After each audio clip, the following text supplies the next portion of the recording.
மாவட்ட கழக செயலாளர் கூட்டத்தில் மாண்புமிகு தமிழ்நாட்டு முதலமைச்சர் தென் திசையின் தீர்ப்பு என்கின்ற ஒரு புத்தகத்தை 40க்கு 40 வெற்றி பெற்றோம் என்று சொன்னால், ஒவ்வொரு மாவட்டத்திலும் எப்படி நம்முடைய இயக்கத்தை சார்ந்திருக்கிறவர்கள் பணி செய்தார்கள், எப்படிப்பட்ட ஒரு வியூகத்தை அமைத்து வெற்றி பெற்றார்கள் என்பதெல்லாம் தொகுத்து ஒரு புத்தகமாக வெளியிட்டு இன்றைக்கி அந்த புத்தகத்தை கலைஞர் படிப்பகம் எங்கெங்கெல்லாம் நம்முடைய மாண்புமிகு விளையாட்டுத்துறை அமைச்சர் எங்களுடைய இளைஞணி செயலாளர் திறந்து வைத்திருக்கிறார்களோ இளைஞணி சார்பாக அந்த ஒவ்வொரு நூலகத்திலும் இது இடம்பெற வேண்டும் என்று சொல்லியிருந்தார்கள். அதன் ஒரு பகுதியாக மணப்பாறையில் எங்களுடைய இளைஞரணியை சார்ந்திருக்கின்ற தம்பிகள் திறந்திருக்கின்ற இந்த நூலகத்தில் அந்த புத்தகத்தை வழங்கியிருக்கிறோம். அடுத்தது திருவெரும்பூர் தொகுதியிலும் கிழக்கு தொகுதியிலும் நாங்கள் வழங்க இருக்கின்றோம் என்பதை நான் தெரிவித்துக் கொள்கிறேன். கல்லர் சீரமைப்பு பள்ளி நிர்வாகத்தை மாற்றதை கண்டிச்சு 24ஆம் தேதி அவங்க அறிவிச்சிருக்காங்க. நானும் அதை பார்த்தேன். எல்லா துறை சார்ந்திருக்கின்ற பள்ளிகளை பள்ளிக்கல்வித்துறையின் கீழ் நம்ம கொண்டு வர வேண்டும் என்று 2023-24ஆம் ஆண்டு அன்றைக்கு நிதியமைச்சராக இருந்தவர் ஒரு அறிவிப்பை அறிவித்திருந்தார்கள். அந்த அறிவிப்பு வந்ததுக்கு பிறகு அதுக்கென்று தனியாக ஒரு குழு அமைக்கப்பட்டு ஒவ்வொரு டிபார்ட்மெண்ட் சார்ந்து, இப்போ ஆதிதிராவிட வெல்ஃபேர் இருக்கின்றது, கல்லர் சீர்மரபினர் இருக்கிறார்கள், ஹெச்ஆர்என்சி டிபார்ட்மெண்ட் இருக்குது, ஃபாரஸ்ட் டிபார்ட்மெண்ட் இருக்குது, இதை சார்ந்திருக்கின்ற பள்ளிகள்லாம் இருக்குது. அந்த சார்ந்து அந்த ஒவ்வொரு பிரின்சிபல் செக்ரட்டரி சார்ந்து ஒரு குழுவை நம்முடைய மாண்பு தமிழ்நாட்டு முதலமைச்சர் அமைத்தார்கள்.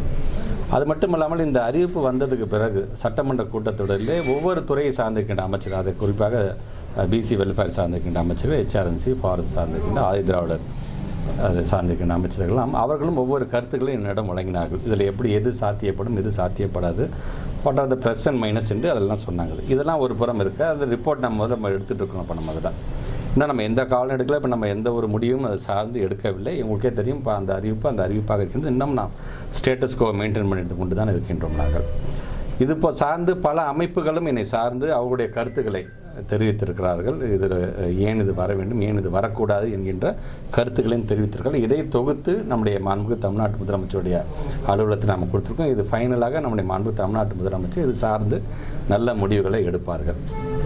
மற்றொன்று, ஒரு முடிவு எடுத்த பிறகு இந்த முடிவை எடுத்ததை நாங்கள் எதிர்க்கிறோம் என்று சொல்லி நீங்கள் ஆர்ப்பாட்டம் செய்யலாம், நீங்கள் போராட்டம் செய்யலாம், உங்களை சார்ந்து அறம் சார்ந்து நீங்கள் உங்களுடைய கருத்துக்களை நீங்கள் தெரிவிக்கலாம். ஆனால் இன்னும் எந்த முடிவுமே எடுக்காமல் அந்த கருத்துக்களை பெறுகின்ற அளவில் தான் இருக்கின்றோம் என்று சொல்லும் பொழுது நீங்களாகவே ஒரு எதிர்கட்சியை சார்ந்திருக்கிற ஒரு யூகத்தின் அடிப்படையில் நாங்கள் உடனடியாக அதை கண்டித்து நாங்கள் ஆர்ப்பாட்டம் செய்கிறோம் அப்படிங்கிறது அது எந்த விதத்தில் அது முறையாக இருக்கும் என்பதை நீங்கள் தெரிவித்துக் கொள்ள வேண்டும்.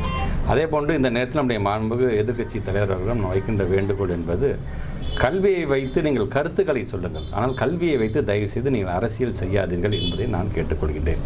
ஆகவே வருகின்ற இந்த கருத்தின் அடிப்படையில் முதலமைச்சருடைய கவனத்தில் கொண்டு சென்று முதலமைச்சர் ஒரு நல்ல முடிவை அவர் அறிவிப்பார். அந்த முடிவு வந்ததுக்கு பிறகு நீங்கள் அதை பற்றி நீங்கள் பேசலாமே தவிர கருத்துக்களை தெரிவிக்கலாம் தவிர யூகத்தின் அடிப்படையில் இது போன்ற ஆர்ப்பாட்டங்கள், போராட்டங்கள், உண்ணாவிரதங்கள் அது தேவையற்றது என்பதை என்னுடைய கருத்தாக நான் பதிவு செய்கிறேன். அரசு பள்ளிகளை மேம்படுத்துறதுக்கு இந்த ஹைடெக் லேப் கொண்டு வந்து அது ஆகச்சிறந்த விஷயம்.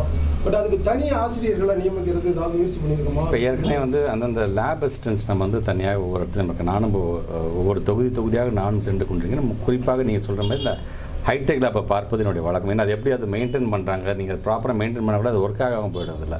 ஸோ அதை நான் பார்க்க வேண்டியது ஒரு அவசியமாக நாங்கள் செய்து கொண்டிருக்கிறோம். உங்களுக்கே தெரியும், கணினி ஆசிரியர்கள் எவ்வளவோ ஆசிரியர்கள் இருந்து கொண்டு தான் இருக்கிறார்கள், இல்லை என்று நான் சொல்லவில்லை. இருந்தாலும் ஒவ்வொரு லேப்ஸுக்கும் ஒரு தனியாக ஒரு லேப் அசிஸ்டன்ஸ் இருக்கிறார். அது கணினி படித்த ஆசிரியர்களாகவும் இருந்து கொண்டிருக்கின்றார்கள். அது நீங்கள் சொல்கிறது நல்ல கருத்து தான்.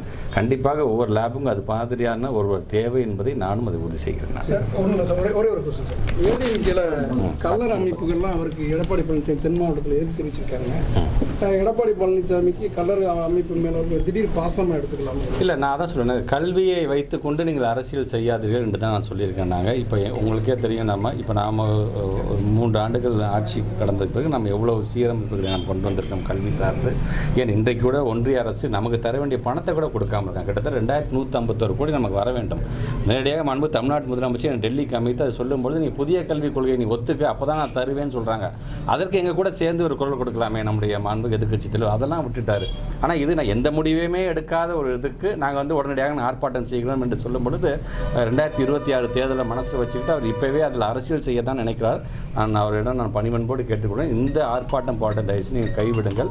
கண்டிப்பாக ஒரு நல்ல முடிவை நம்முடைய மாண்பு தமிழ்நாட்டு முதலமைச்சர் எடுப்பார்னு தெரிவித்துக் கொள்கிறேன்.